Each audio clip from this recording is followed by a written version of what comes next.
அன்பர்களே வணக்கம்.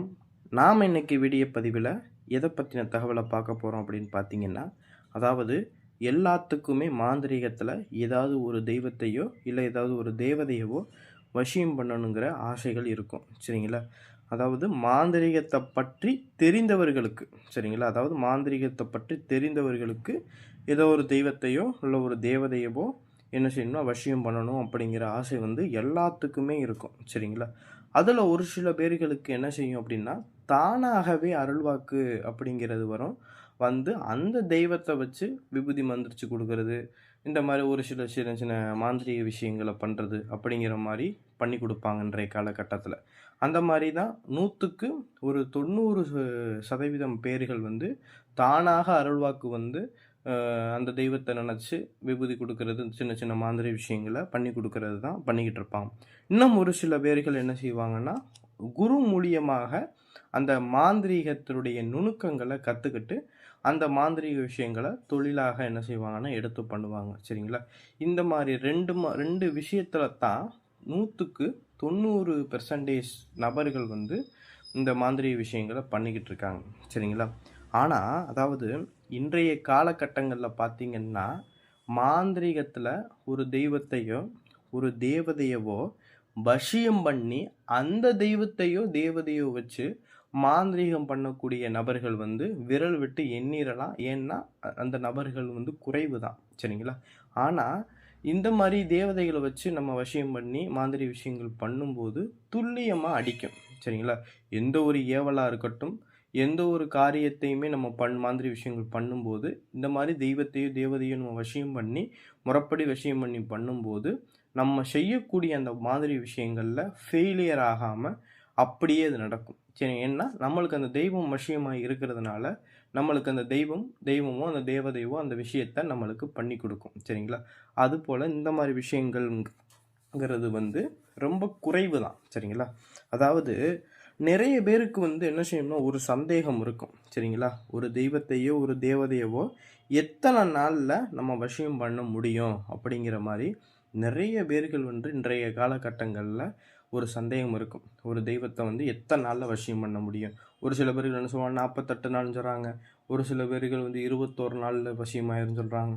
ஒரு சில பேர் 108 நாளில், ஒரு சில பேர்கள் இந்த மாதிரி நாட்கள் அதிகமாகிக்கிட்டு சொல்லிக்கிட்டு போகிறாங்க.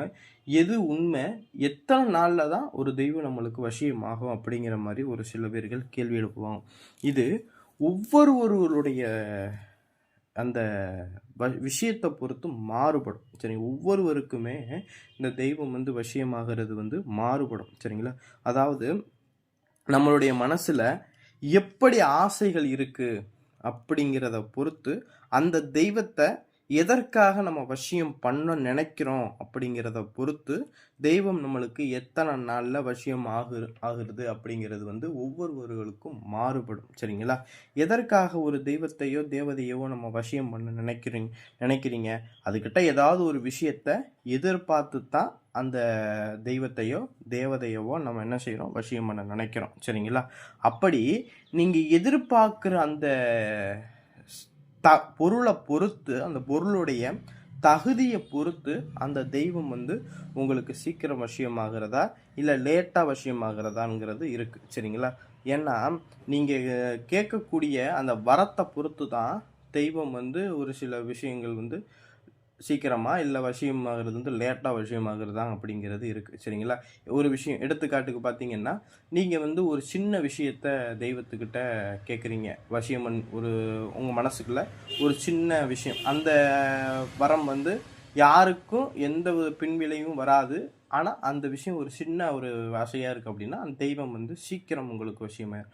ஒரு சில பேர்கள் என்ன செய்வாங்கன்னா, அந்த தெய்வத்துக்கிட்ட பெரிய வரங்களை கேட்பாங்க. சரிங்களா? அது வந்து அந்த வரத்தை அதை கொடுக்கறதுக்கு முன்னாடி அந்த வரத்தை இவன் வாங்குறதுக்கு தகுதி இவன்கிட்ட இருக்கா அப்படிங்கிறத தெய்வம் சோதிச்சு தான் கொடுக்கும். சரிங்களா? ஏன்னா ஒரு சில பேர்கள்லாம் அந்த தெய்வ விஷயம் தேவதை விஷயங்கள்லாம் எடுத்துட்டு முழுமையாக அதை செஞ்சு அந்த தெய்வத்துக்கிட்ட வரம் வாங்கிட்டு போயிட மாட்டாங்க. சரிங்க? ஏன்னா அது கொடுக்கறக்கூடிய அந்த சோதனையிலேயே பாதி பேர்லாம் அந்த வசிய பூஜையை தூக்கி போட்டுட்டு ஓடி போயிடுவாங்க. சரிங்களா? ஏன்னா ஒரு எக்ஸாம் வச்சு அந்த ஒரு போஸ்டிங் அந்த வேலையை போஸ்டிங் நம்ம வாங்குறதுக்கே எவ்வளவு எக்ஸாம் வச்சு, எவ்வளவு சோதனைகள் வச்சு நம்மளுக்கு அந்த போஸ்டிங் கிடைக்குது. சரிங்களா? அப்பன்னா தெய்வம் அந்த நம்மளுக்கு குடுக்கக்கூடிய வரத்தில, நம்ம தகுதியா அப்படிங்கிறத பார்த்து தானே நம்மளுக்கு அந்த தெய்வம் குடுக்கும். சரிங்களா? அதனால இந்த மாரி தெய்வ விஷயம், தேவதை விஷயம் நம்ம எடுக்க முயற்சி பண்ணும்போது, முதல்ல மனோதைரியமும், முதல்ல எந்த விஷயமா இருந்தாலும் தாங்கிக்கிறக்கூடிய பக்குவமும் இருக்கணும். சரிங்களா?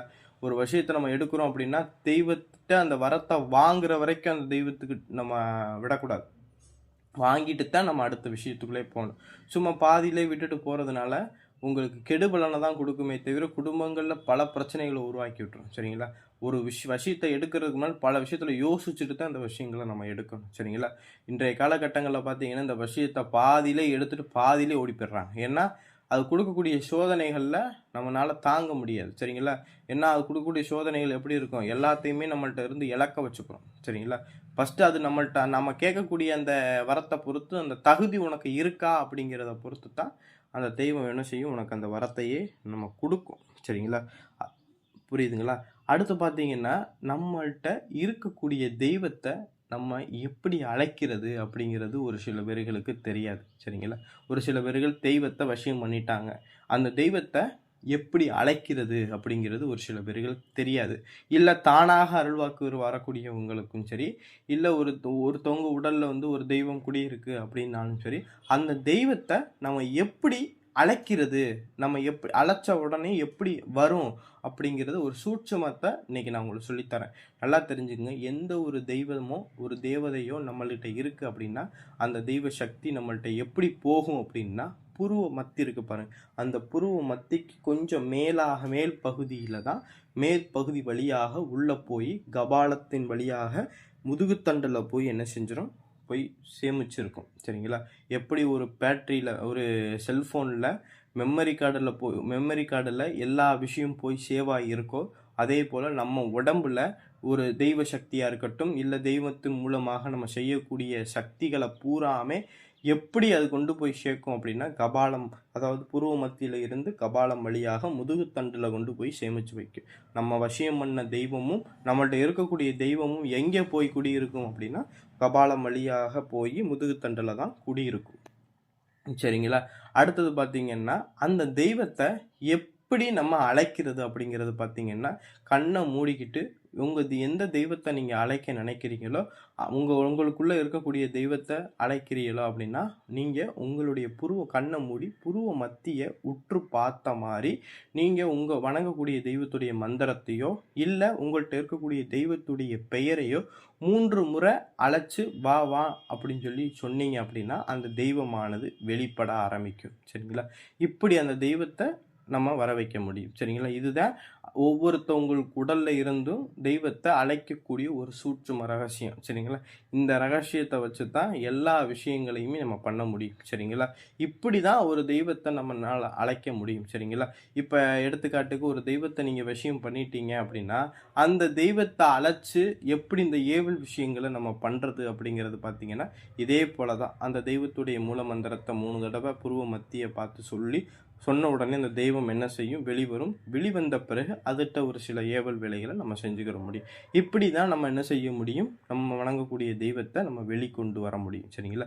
இந்த வீடியோ பதிவு உங்களுக்கு பிடிச்சிருந்துச்சு அப்படின்னா, நம்மளுடைய சிவருத்ர மகாகாளி அருள்வாக்குப்பிடம் சேனல சப்ஸ்கிரைப் பண்ணாதவங்க சப்ஸ்கிரைப் பண்ணிக்கங்க.